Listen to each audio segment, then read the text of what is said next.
Hello friends, welcome back to my channel. आज मैं आपके साथ डिस्कस करने वाला हूँ फ्रेंड्स, जो मैंने ट्रेड अभी रिसेंटली क्लोज़ किया है उसके बारे में। एंड सेकंड नेक्स्ट जो कोई अच्छा ट्रेड बन रहा है वो आपके साथ दोस्तों शेयर करूँगा मैं। सबसे पहले चलते हैं कंसोल के ऊपर। कंसोल के ऊपर आपको मैं दिखा देता हूँ दोस्तों, एक बार रिफ़्रेश कर देते हैं। दोस्तों मैंने जुलाई मंथ से एक रूल बनाया था कि 50,000 के साथ ही ट्रेड करूँगा नेक्स्ट 6 मंथ्स में। एंड 2 से 2.5% मेरा जो इसका रेट ऑफ रिटर्न रहेगा विद 1% रिस्क। तो अभी उसके साथ ही मैं चल रहा हूँ और स्विंग ट्रेड करूँगा, कोई इंट्राडे ट्रेडिंग नहीं होगी।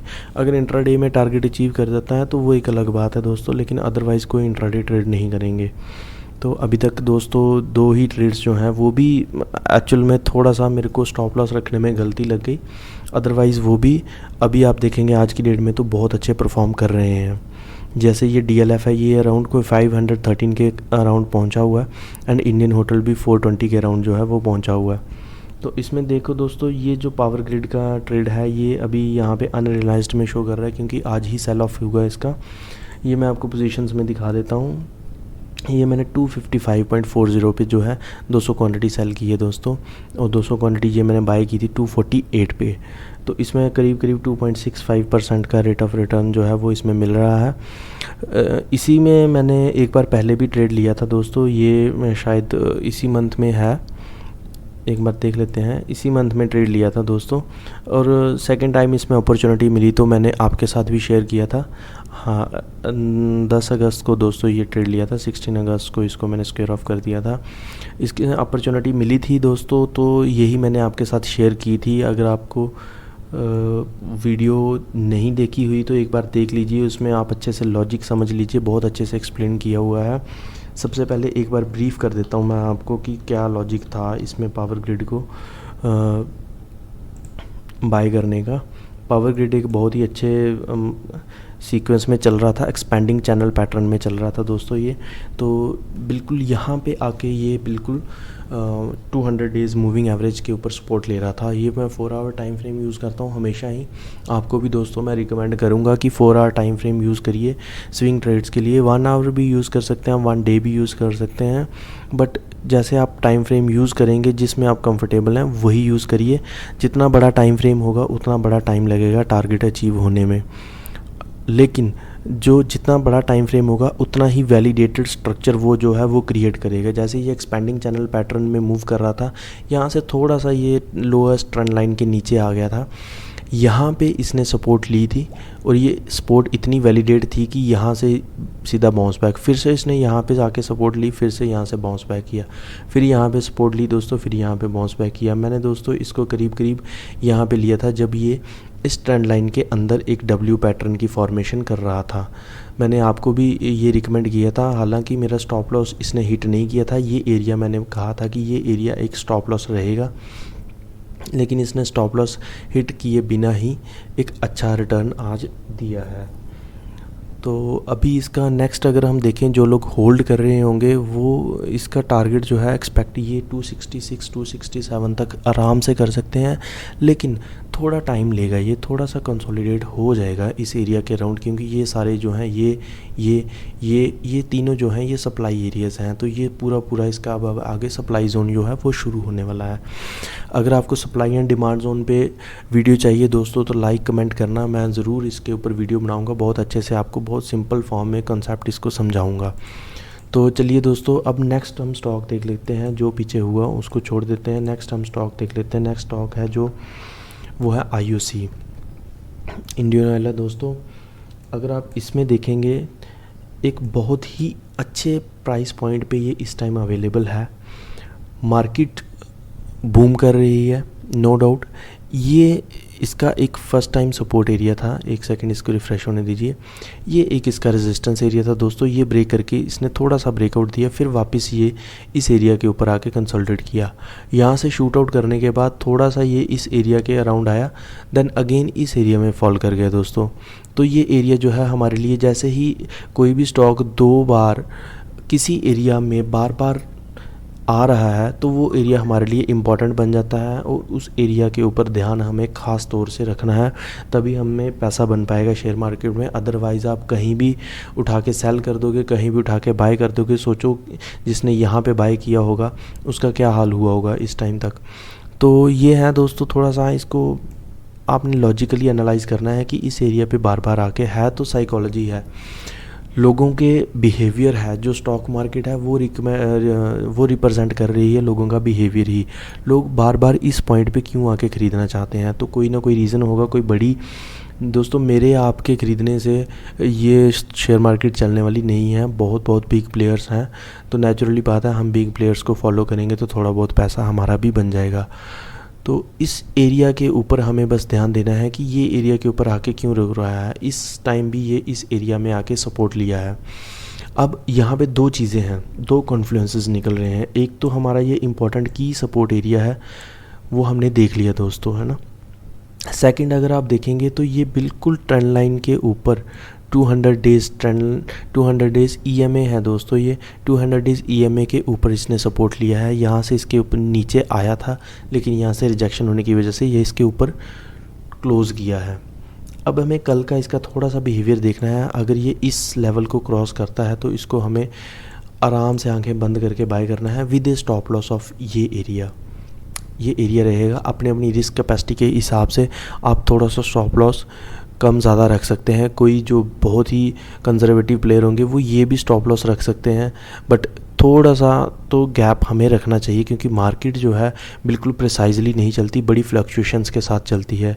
ये जो आप विक्स देख रहे हैं ये सारी इसकी फ्लक्चुएशंस हैं दोस्तों। किसी ने मान लो यहाँ पे अगर स्टॉप लॉस रखा होगा तो उसको स्टॉप लॉस हिट करके मार्केट फिर वापस ऊपर आ गई। तो ये चीज़ें हमें थोड़ी सी मार्केट को गैप देना चाहिए। तो मैं रिकमेंड करूँगा दोस्तों आपको कि आप इस एरिया में अपना स्टॉप लॉस रखिए। 1 से 2 रुपये का स्टॉप लॉस है, कोई ज़्यादा स्टॉप लॉस नहीं है, और टारगेट इसका 100 तक का है।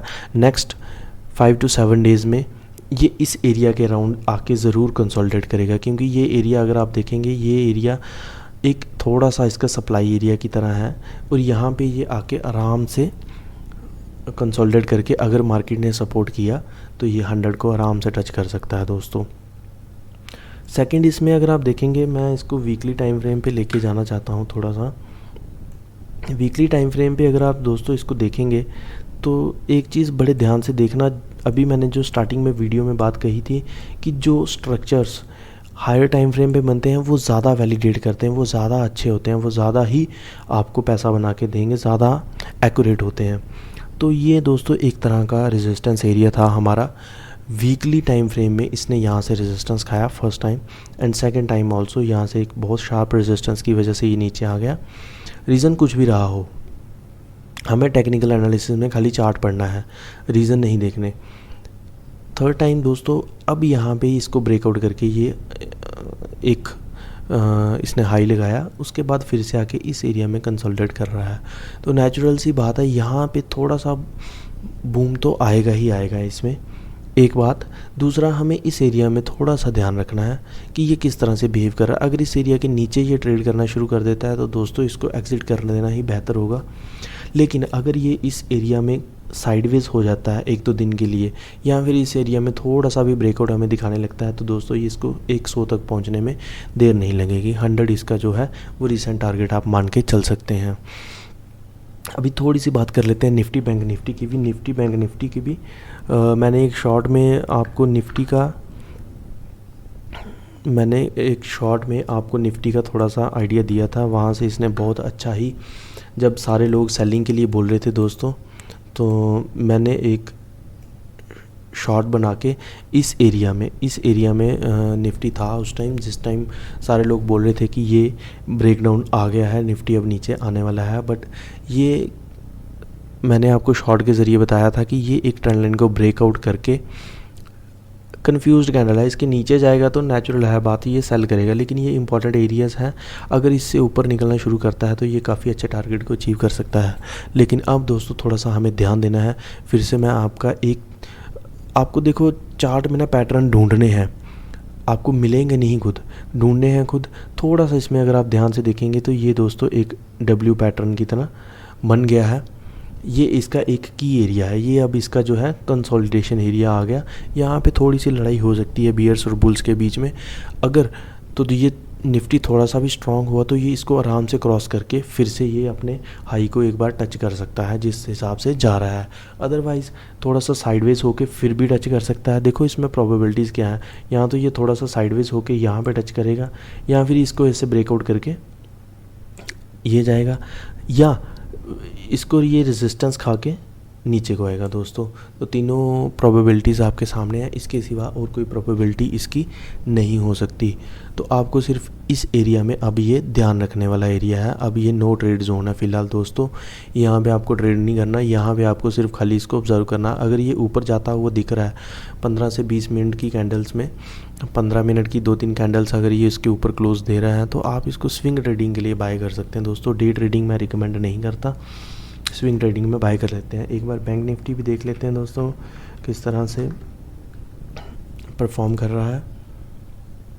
बैंक निफ्टी में भी दोस्तों मैंने जो पिछला एक शॉर्ट बनाया था उसमें ये बताया था कि ये एक जो है ये जो येलो चैनल ड्रॉ किया हुआ ये एक इम्पॉर्टेंट एरिया है, और यहाँ पे बैंक निफ्टी था। यहाँ से इसने अच्छा खासा बाउंस बैक लिया है। अब दोस्तों ये एक इम्पॉर्टेंट अपने जोन में आ चुका है, क्योंकि अगर हम यहाँ से एक बार देखेंगे तो ये जो इसका एरिया है ये एरिया इसका जो है वो एक, यहाँ से अगर आप एक रेक्टेंगल ड्रॉ करते हैं जिसको हम चैनल भी बोल सकते हैं, तो ये एक एरिया निकल के आ रहा है दोस्तों। यहाँ पे ये एक सपोर्ट इसका रेजिस्टेंस जोन था। यहाँ से कितनी कंसोलिडेशन के बाद इसने डायरेक्टली इसको ब्रेक कर दिया। उसके बाद इसने रीटेस्ट करके एक अच्छा खासा बाउंस दिया है। इसको यहाँ पे देखो आप दोस्तों, आपको बस खाली पैटर्न ढूंढने आने चाहिए, आप आराम से पैसा बना सकोगे, लेकिन पेशेंस से, जल्दबाजी से नहीं। एक रात में पैसा नहीं बनता दोस्तों, आराम से इसको आप करते जाओ, आपको प्रैक्टिस होती जाएगी। ये एक फ्लैग पैटर्न भी बन रहा है।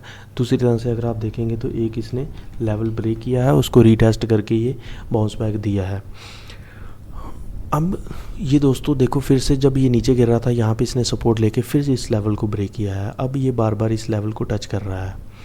देखो जिस लेवल को कोई भी स्टॉक जो है वो बार बार टच करता है वो एक इम्पॉर्टेंट लेवल बन जाता है। वहाँ पे हमें देखना है कि स्टॉक का एक्शन क्या हो रहा है, तभी हमें पता चल जाएगा कि बिग प्लेयर क्या करने वाला है। ये एरिया जो है, इतना सा एरिया जो है, ये आपके लिए दोस्तों एक नो ट्रेड जोन है।